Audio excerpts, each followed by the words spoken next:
In the soft grey dawn of a London winter, fog hung low over the Thames, curling around the lampposts like breath. Beneath that quiet surface, a different kind of storm was gathering, one made not of wind or rain, but of secrets, loyalties, and lies. It was the mid-20th century, the Cold War's first true heartbeat, when the world began to divide, not by borders, but by belief.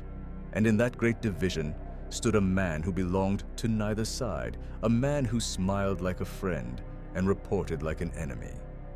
His name was Harold Adrian Russell Philby. Everyone called him Kim. Born on the first day of 1912, in the dying light of the British Empire, Philby entered a world built on confidence. His father, St. John Philby, was an adventurer and diplomat, a scholar of Arabia who dined with kings and defied them in the same breath. From him, Kim inherited not wealth, but a restless intelligence, a fascination with power, and the quiet arrogance of someone who believed he could always outthink the room. By the time Kim arrived at Westminster School, the empire had begun to creak. He watched the old world of titles and traditions collide with the new language of machines and mass politics. At Cambridge, he found a different gospel altogether. The 1930s were fever years, hunger marches in Britain, fascist rallies in Germany, purges in Moscow. Students at Trinity College argued not about cricket scores, but about the future of mankind. In smoky rooms, beneath portraits of dead kings, they whispered the names of Marx and Lenin with the same reverence their parents had given to God. Philby listened, amused at first, then fascinated. He liked the purity of the arguments, the promise that history had a direction, and that clever men could guide it. He fell in with a small circle of friends who believed that capitalism had failed and that the Soviet experiment, brutal though it was, pointed toward salvation. Somewhere in those years, no one can say precisely when, Kim Philby crossed a line. A quiet meeting, a suggestion passed through a fellow student, an invitation to serve a cause larger than himself. The man who approached him claimed to be nothing more than a sympathetic journalist, but he spoke the language of the NKVD. He offered no money, only purpose. Philby accepted. Perhaps it was ideology, perhaps it was vanity. Either way, the choice would define him for the rest of his life. He learned early the first rule of betrayal: never look like a traitor. So he polished the manner of an English gentleman, the handshake, the humor, the unshakable calm. He drank the right whiskey, dressed in the right suits, and spoke about the weather as though nothing in the world mattered more. Beneath that charm, he built his first network, collecting fragments of gossip from professors, journalists, and visiting diplomats. His handlers in Moscow Center called him Stanley. He called them comrades.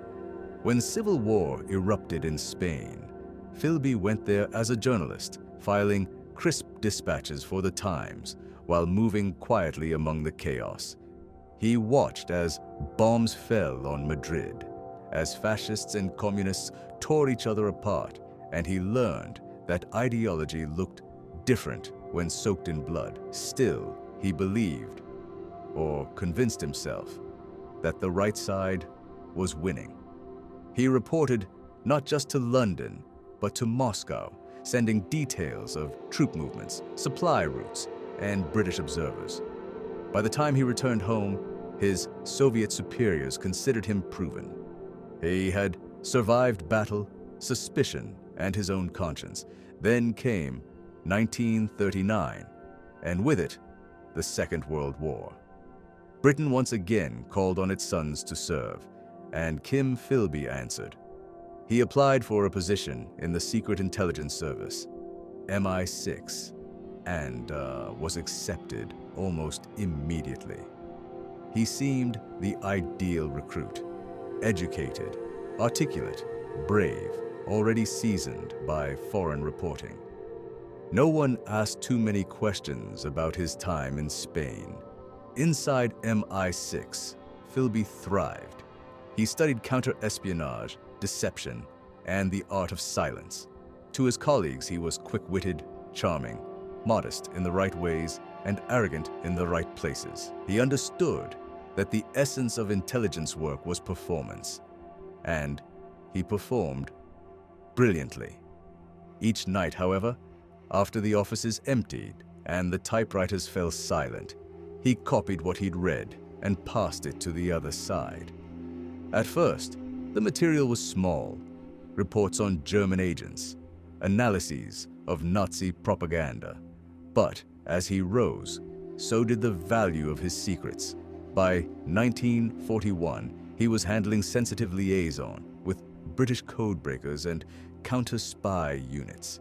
Every order, every intercept, every strategic whisper that crossed his desk also crossed the Soviet frontier, folded into microfilm and hidden in envelopes that disappeared into diplomatic pouches. His KGB case officer later wrote that Philby's value was beyond estimation. The Soviets trusted him with operations so vital they were hand-delivered to Stalin's personal office. When the Allies began planning how to divide post-war Europe, Philby's reports gave Moscow advance warning of every proposal. Yet, to everyone around him, he was simply Kim, the easygoing officer with a sharp grin and an endless supply of dry jokes. He married, attended embassy dinners, raised glasses to the king, and sent men to their deaths in missions he had already betrayed. He had learned to split himself in two. When the war ended and the world reshaped itself, Philby found that his peculiar talent, duplicity, was suddenly in greater demand than ever. The new enemy was no longer Hitler, but the Soviet Union itself. The allies of yesterday had become the threat of tomorrow. And in the war of spies that followed, Kim Philby was positioned perfectly.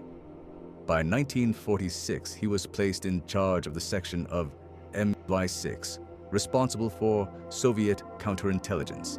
It was, in espionage terms, like putting a wolf in charge of the sheepdog kennel.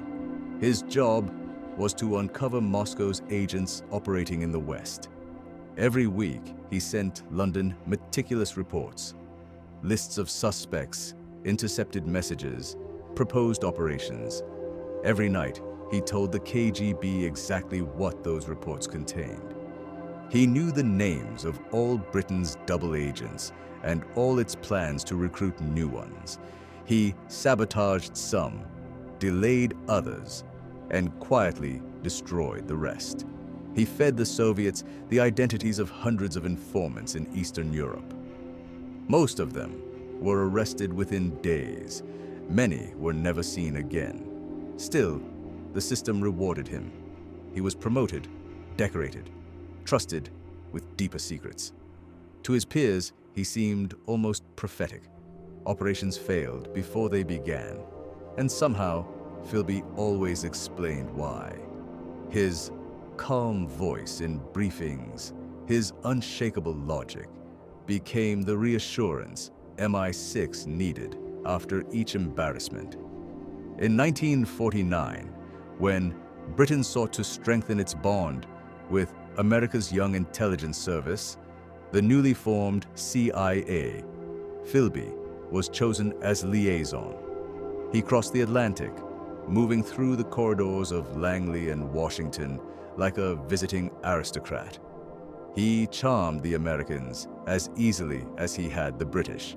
He dined with Allen Dulles, played bridge with CIA analysts, and shared files that, unbeknownst to them, were already destined for Moscow. For the KGB, it was a golden age.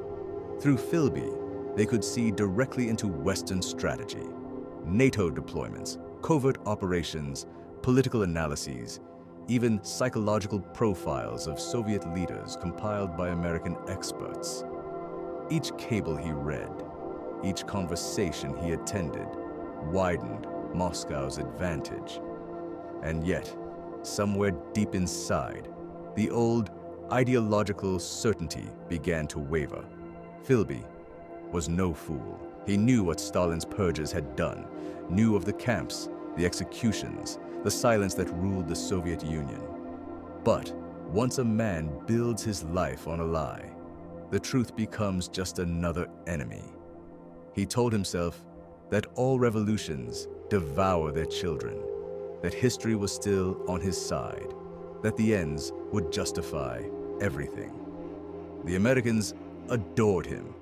They nicknamed him "Our Man in London." They trusted him so completely that when he suggested adjustments to their joint operations, they agreed without question. One of those operations was the plan to infiltrate communist Albania, a covert attempt to arm resistance fighters and topple the Soviet-backed regime. Philby passed every detail to his Soviet masters. When the teams parachuted into the mountains, and Albanian forces were waiting. Dozens were captured or killed before their boots touched the ground. Back in Washington, the CIA called it bad luck. Philby called it fate. He grew thinner, drank more, laughed louder. The more he betrayed, the more he performed loyalty, as if trying to drown out the echo of what he'd done. And still, the promotions came. But in 1951, fate blinked. Two of his closest friends, Guy Burgess and Donald McLean, suddenly vanished. They had fled to Moscow, defecting just hours before. British authorities came to arrest them as Soviet spies. Their disappearance caused an earthquake in the intelligence world. How had they known? Who had tipped them off? Philby smiled, shrugged, poured another drink. He was the only man who could have warned them, and everyone knew it. Yet no one could prove it. His charm was his armor, his reputation his shield. The Foreign Office declared him innocent, though quietly forced him to resign. He left 6 with a handshake and a pension. In truth, he had just executed one of the most devastating betrayals of the century. Burgess and McLean had been part of his own Idibir Mumbai's Cambridge circle, and their escape to Moscow confirmed to the KGB that Philby was still loyal. To the West, he became a faint embarrassment, retired early, perhaps misunderstood. To the East, he remained a legend. He drifted back into journalism, writing foreign correspondence for The Economist and The Observer. The bylines kept him respectable. The expenses kept him traveling, and the freedom kept him dangerous. He wrote about crises in the Middle East, coups and revolutions, the shifting sands of post-imperial power. And wherever he went, there were embassies, briefings, whispers, information to collect, questions to ask, people to study.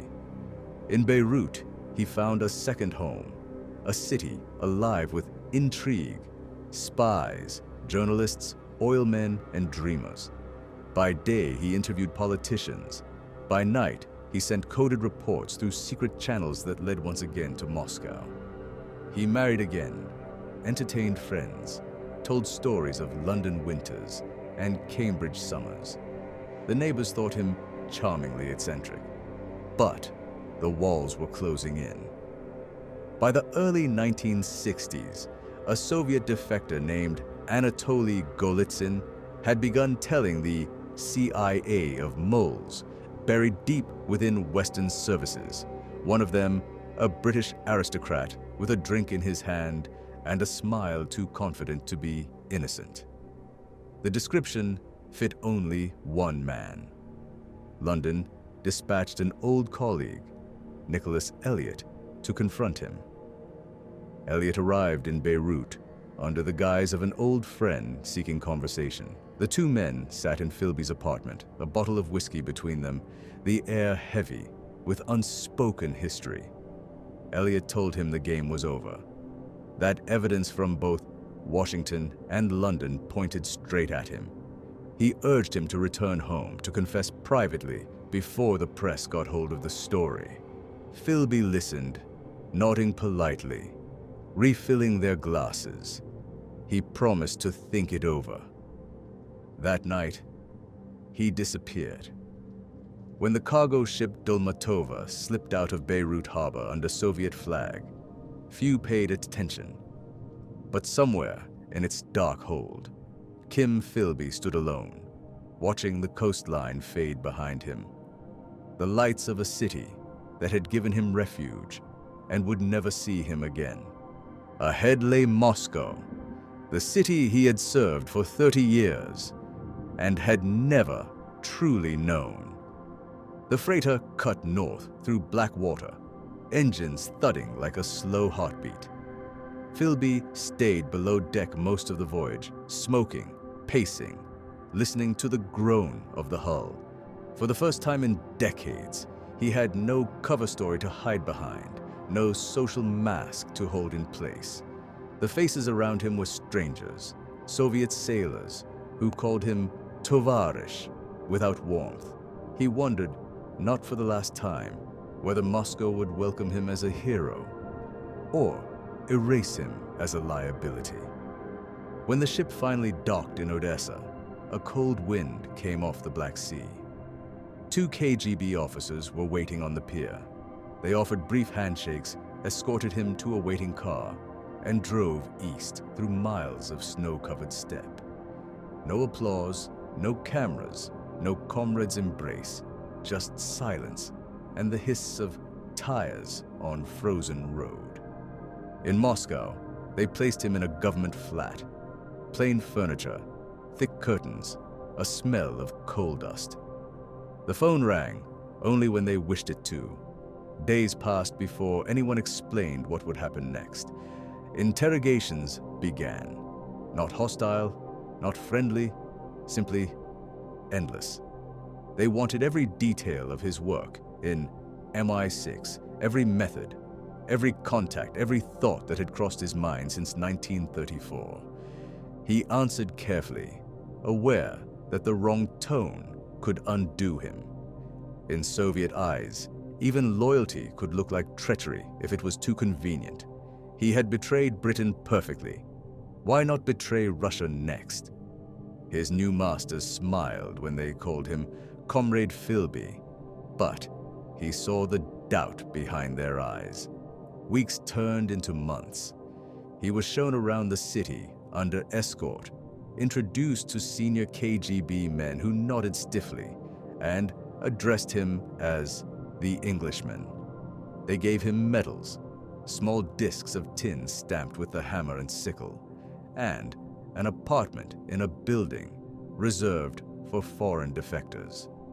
From its balcony, he could see the Moscow River winding gray through the city like a scar. The propaganda papers announced that a notorious imperialist spy had sought asylum in the workers' paradise. Western journalists speculated wildly. Was he alive? Was he dead? Was he in a camp? In truth, he was both free and prisoner, free to walk the boulevards, prisoner of the country he had served in, secret for half a lifetime. He tried to fit in. He attended receptions, gave lectures to young intelligence recruits, explaining British methods with clinical detachment. He told them about cover stories, dead drops, the subtle art of confidence. The students watched him like a ghost from another world. To them, he was living proof that the enemy could be fooled, that socialism had its champions even inside capitalism's heart. Yet, When the lectures ended and the applause faded, he walked home alone. Moscow was a city of whispers, and Philby was one more whisper among millions. His Russian was halting, his accent thick. He missed the rhythm of English conversation, the wry jokes, the understatement. The vodka here was stronger, the laughter harder. At night, he listened to the radio. BBC World Service through the static, the voices of a country that now called him traitor. Sometimes he imagined he could still smell London rain, hear the click of shoes on wet pavement outside Whitehall. Nostalgia crept in like mold. He drank to silence it. The KGB noticed his drinking and tolerated it. A hero in name was still useful for morale, and a drunk was easier to watch. They assigned him a minder who claimed to be an interpreter, but was really a god. The man reported everything: who visited, what Philby read, how much he drank, whether he spoke of regret. He tried marriage again. A young Russian woman named Rufina, warm, patient, loyal in the way Soviet women were taught to be loyal. She looked after him when he was ill, kept the bottles out of reach when she could, and endured the visits from KGB officers who came to check the heating. He loved her in his own muted way, half grateful, half ashamed. For a time, he convinced himself that he still believed. He repeated the old slogans: peace, equality, the march of progress, but they rang hollow in the corridors of gray apartment blocks and food queues. The Moscow he had imagined from London briefings, the triumphant capital of socialism, was a city of shortages and fear. People avoided strangers, even in elevators. Neighbors whispered about informers. The revolution he had served existed only on posters. Still, he lectured, he advised, he played his role. The KGB used him as a living textbook: how to infiltrate Western services, how to mimic British manners, how to think like an enemy. He told stories of the old days, of Burgess and Maclean, of long dinners at the Travelers Club where secrets were traded with cigars. The students laughed, but behind the laughter was awe. To them, he was the man who had outwitted the empire. Then, the 1970s arrived, and with them, age. His liver failed, his hands trembled. The once razor mind dulled under years of vodka and exile. He remained a symbol, rolled out for anniversaries and parades, quoted in newspapers that no one truly believed. Sometimes, Western journalists were allowed brief interviews. He would pose with a cigarette, eyes tired but steady, and say lines prepared by the KGB press office. "I have no regrets," he would tell them. "I served the cause of peace." Privately, the story was different. Friends, what few he had, recalled that he spoke often of London, of the sound of English church bells, of pubs on rainy afternoons. He missed Marmite, the Times crossword, the effortless civility of home. He never asked to go back. He knew he couldn't, but he dreamed of it all the same. Occasionally, the KGB invited him to receptions where other Western defectors drifted through like ghosts: an American code clerk, a French courier, a handful of Germans. They talked of what they had lost, each pretending it was worth it. Afterwards, Philby would stumble home through the snow, Rufina's arm around his, whispering that he had done something important. He nodded, though neither of them truly believed it anymore. The files show that by 1979, Moscow considered him politically unreliable. His lectures were discontinued, his stipend quietly reduced. He was still watched, still photographed, still noted in quarterly reports. Subject: H.A.R. Philby, health declining, continues to consume alcohol, expresses nostalgia for England. The revolution had moved on, and its greatest infiltrator had become inconvenient. In 1981, he tried to quit drinking, joined a circle of Western expatriates who met in apartments to read English novels aloud. For a few months, he seemed almost happy. Then came another winter, and the old habits returned. The friends drifted away. The vodka stayed. By the mid-80s, his world had shrunk to a few rooms, a handful of visitors, and memories that blurred together like pages in the rain. Sometimes he laughed at his own story. The elegant young man who had once dined with MI6 chiefs, now forgotten, in a gray Moscow flat. "I fooled everyone," he would say, raising his glass. "Even myself." When he died in 1988, the Soviet Union was beginning to crack. Gorbachev's reforms had opened a sliver of light, and whispers of the old betrayals surfaced again. Philby's funeral was small. KGB officers in dark coats. Rufina weeping quietly beside the grave. They buried him under a simple stone that read only his name and the years of his life. No titles, no nations, no cause. He left behind questions that neither side ever fully answered. To the British, he was the archetype of treason, the charming insider who sold out his own.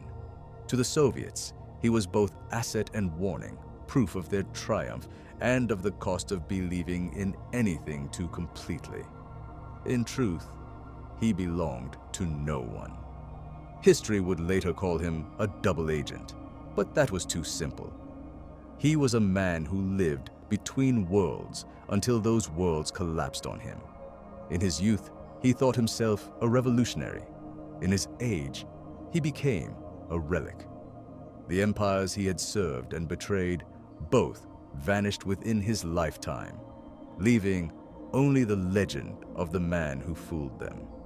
And yet, somewhere in the record, between the memoranda and the whiskey stains, another portrait emerges, not of a villain or a hero, but of a man who loved the game more than the prize. For Kim Philby, espionage was never just politics. It was theater.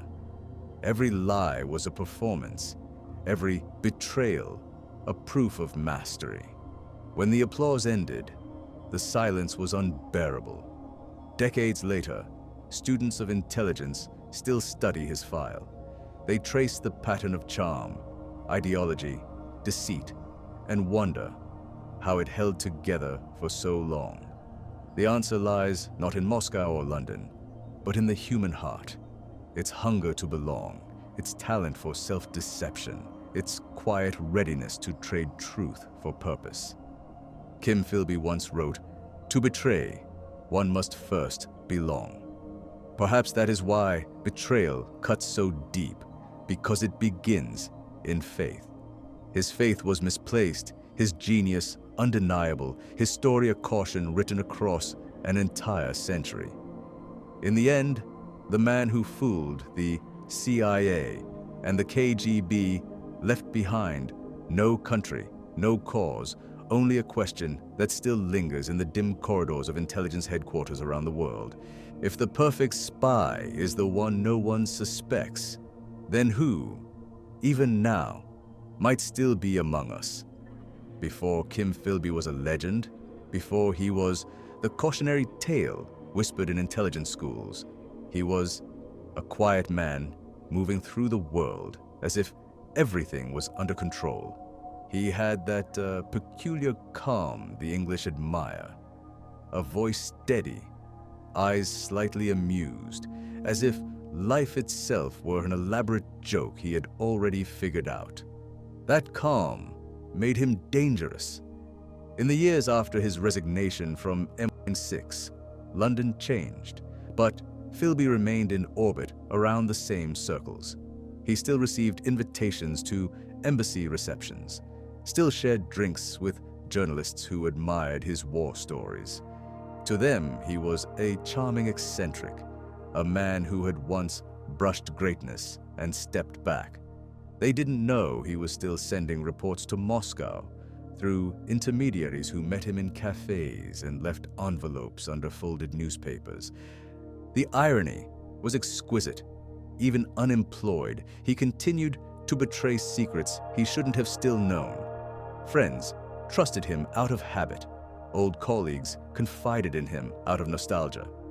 In a city built on class and connections, no one really believed that a man like Philby could be a traitor. Treason was for ideologues and radicals, not for Cambridge gentlemen with club ties and perfect manners. He played on that blindness masterfully. When journalists asked about Burgess and Maclean, he shook his head in theatrical sorrow. Tragic fellows, he'd sigh, lost their way. He knew exactly where they had gone. He had sent them.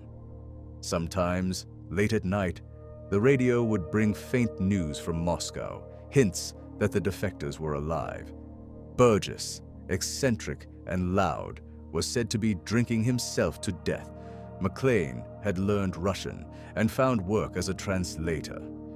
Philby pictured them sitting in dim apartments, wondering if he'd follow. He smiled to himself and poured another drink.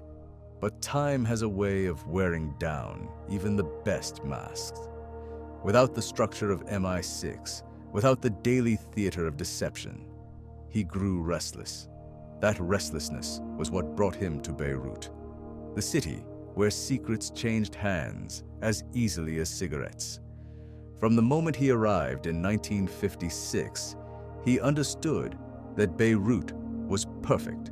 French colonial buildings crumbling under sun, cafes thick with diplomats, journalists, businessmen, and spies. A city balanced precariously between East and West, too cosmopolitan to ask too many questions.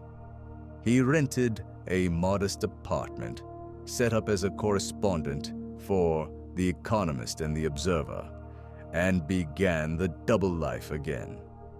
During the day, he reported on Middle Eastern politics, coups in Syria, oil disputes, the rise of Arab nationalism.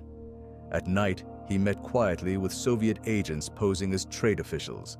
He supplied them with whatever fragments he could gather. Names of British contacts, political gossip, analyses of Western strategy in the region.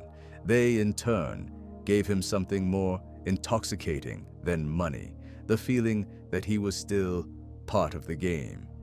He wrote articles with titles like A Region in Turmoil, blending observation with subtle misdirection, shaping Western opinion in ways that served Moscow's interests. The brilliance of it was that no one could ever prove intent. His editors praised his insight, readers trusted his tone. Even in exile from official intelligence, he continued to influence it.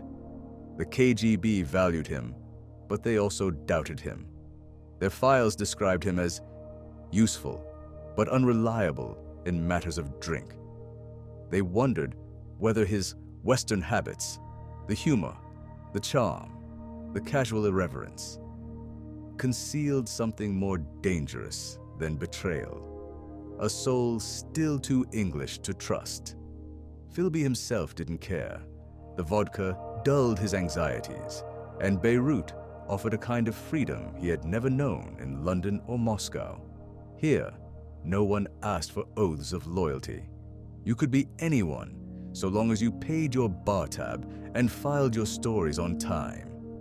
He took lovers, cultivated sources, lived in a swirl of cigarette smoke and rumor.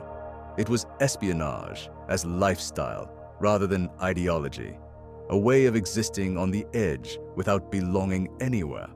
Still, shadows lengthened. The Cold War was maturing into paranoia. Defections from the East were exposing networks once thought secure. In 1961, when Anatoly Golitsyn fled to the West, the fragile equilibrium began to crack.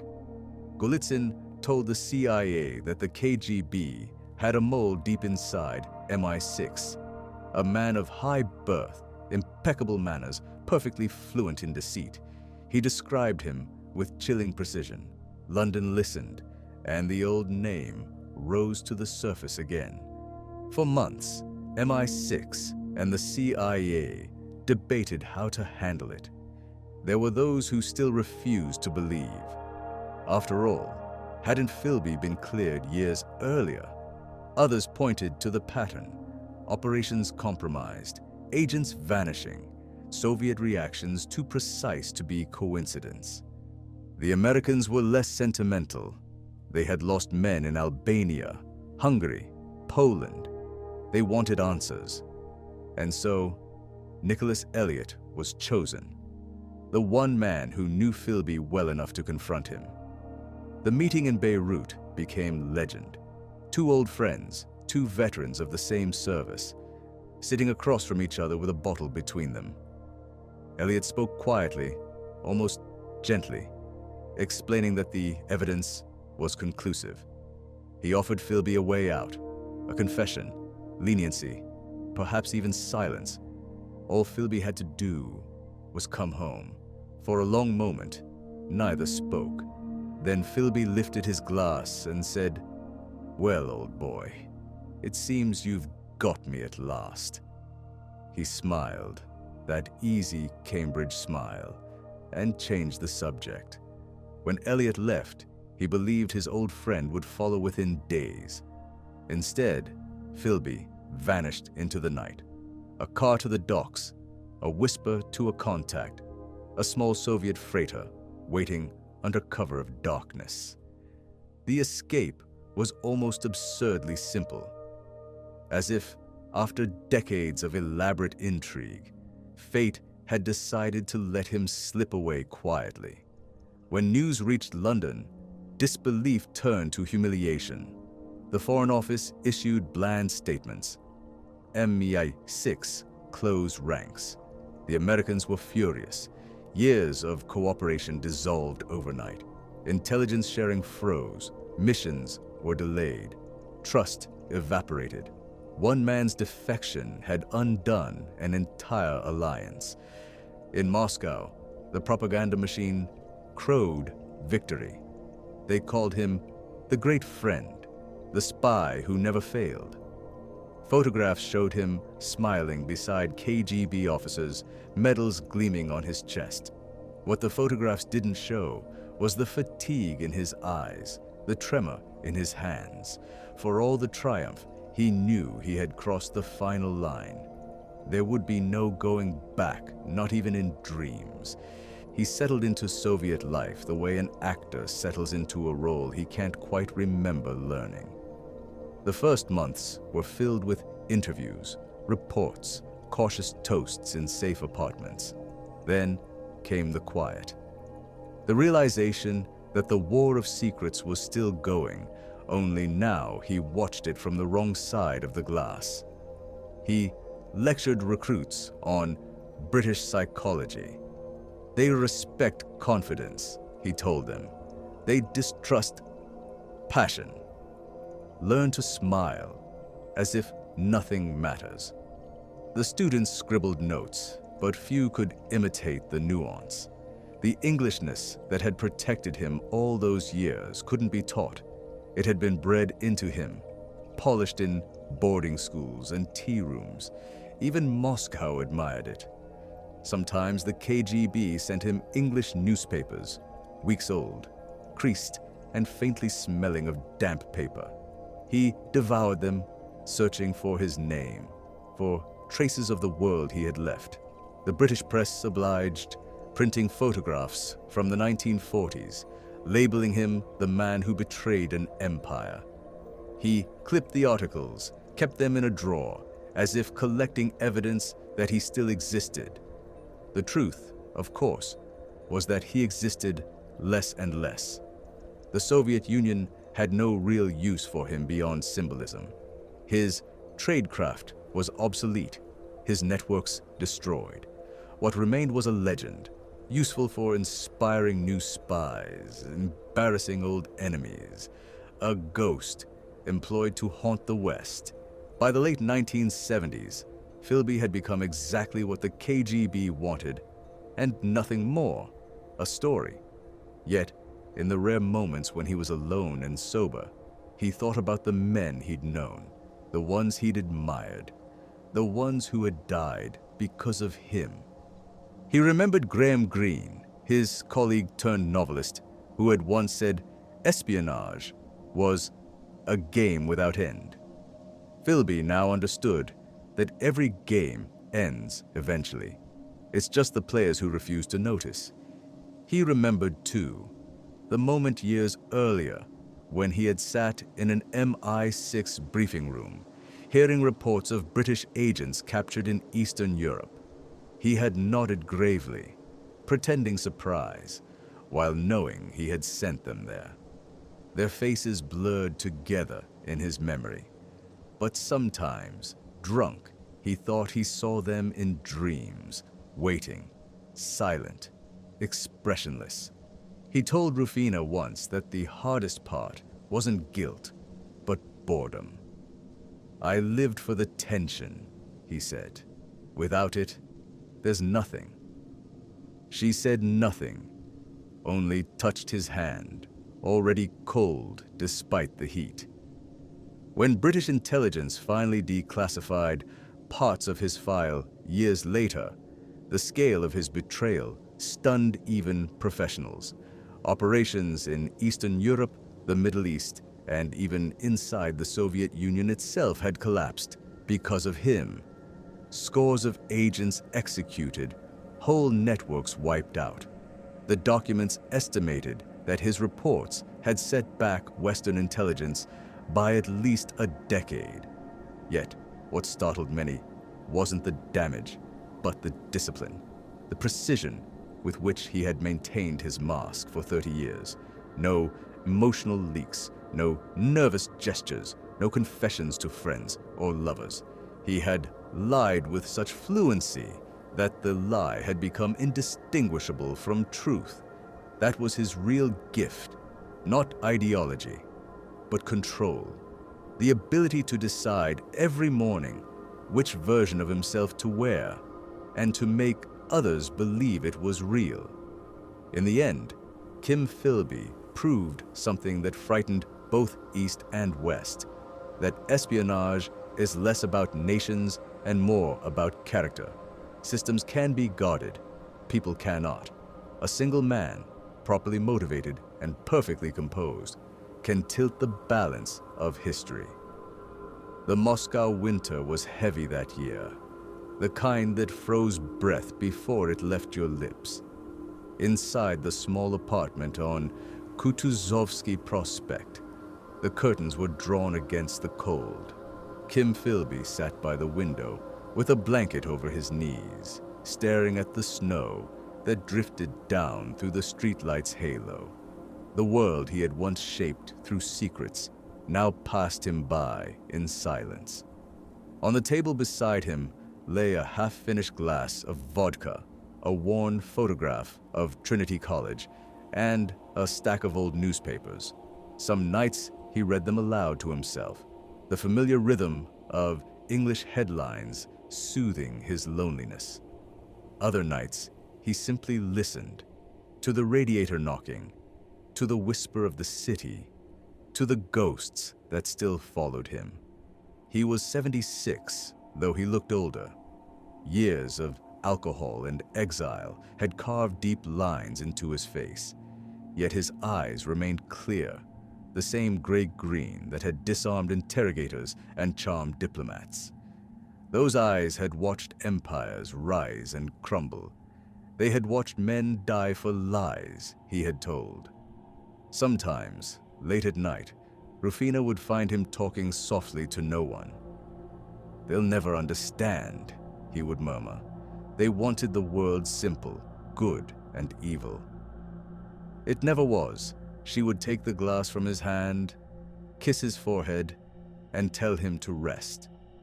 He would smile faintly. An old smile, a performer's smile. and close his eyes as if obedience could bring sleep.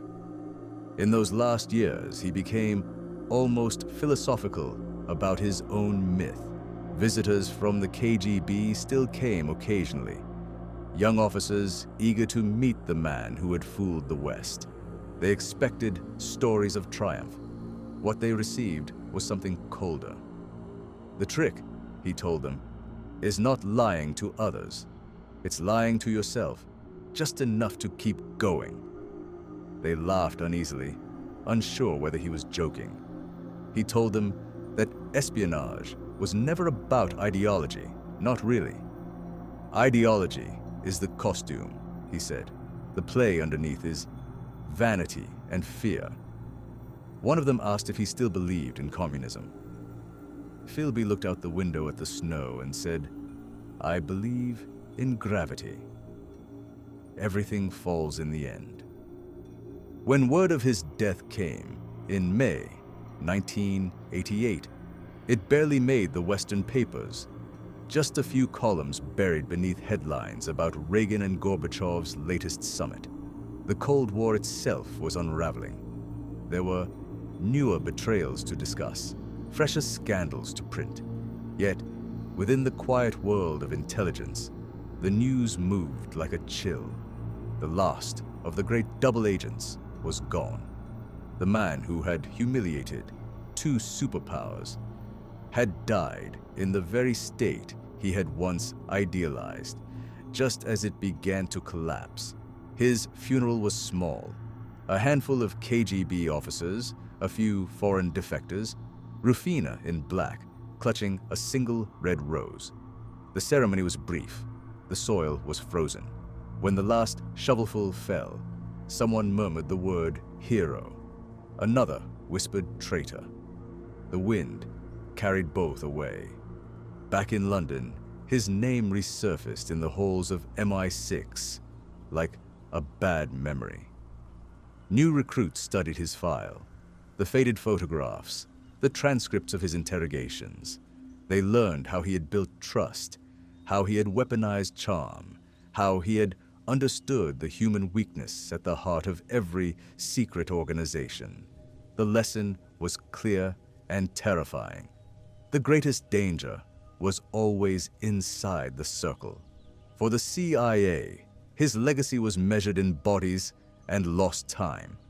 The operations he had compromised, Albania, Vienna, Eastern Europe, were dissected in reports stamped declassified decades later, margins filled with small bitter notes, confirmed via Philby leak. In training schools from Langley to Cheltenham, his story became required reading, a reminder that intelligence is never pure, that friendship can be fatal. But even in Moscow, where his portrait still hung for a while in the lobby of the KGB Academy, his myth began to sour. The new generation saw him not as hero, but as relic, a man who had traded one empire's lies for another's. They admired his skill, pitied his faith, and moved on. Rufina kept his ashes in a small urn until her own death years later. She once told a journalist that he never stopped being English. He complained about the tea, she said, smiling sadly. He missed the fog. If Kim Philby's story ended anywhere, it was there, in that contradiction between the man who believed he was serving humanity and the man who simply missed home, between the ideology he swore to and the accent he never lost, between the causes he betrayed and the silence that followed him. History has argued over him ever since. Some call him the perfect spy. Others call him the perfect fool. Was he driven by conviction or by ego, by loyalty to an idea or by the intoxication of deceit? Every decade brings a new answer, none of them complete. Perhaps he himself never knew, because in truth, Philby was less a man than a mirror. In him, the Cold War saw its own reflection, the duplicity, the certainty, the quiet horror of believing that righteousness belongs to one side alone. He lived at the point where morality blurred, where every betrayal could be justified by some higher claim of duty. And in that blur, he found his genius. He had once told a colleague that the secret to survival was confidence. Act as though you've nothing to hide, and you'll hide everything. That sentence outlived him, whispered now not as advice but as warning. Confidence is seductive. It builds careers, wins trust, starts wars. It also hides rot until it's too late to cut away. Standing now, decades later, in the museums and archives where his files rest behind glass, it's hard not to feel the echo of the world he inhabited, a world of codes, of whispers, of men who believed that information was power, and power was salvation. They fought invisible battles in the name of peace, and in doing so, they built the machinery of perpetual suspicion that still hums quietly beneath modern life. Philby would have recognized it instantly. He would have smiled, that small, knowing smile, and said, "The game never ends, it only changes its name." And perhaps he'd be right, for every age breeds its double agents, not always in espionage, but in every field where truth and loyalty collide. The technology evolves, the psychology remains the same. The last photograph of him still survives, taken a few months before his death. He's sitting at his desk, cigarette poised between two fingers, the ash long, as if forgotten. Behind him, a bookcase filled with English novels, the spine of the Times Atlas visible among them. His expression is distant, almost curious, as though he's watching someone else play his role. That image has become the unofficial ending to the story. An old spy, surrounded by ghosts of language and loyalty, aware that he's outlived both. The world he betrayed and the world he served had merged into the same gray twilight, and he sat calmly in the middle, exactly where he'd always been.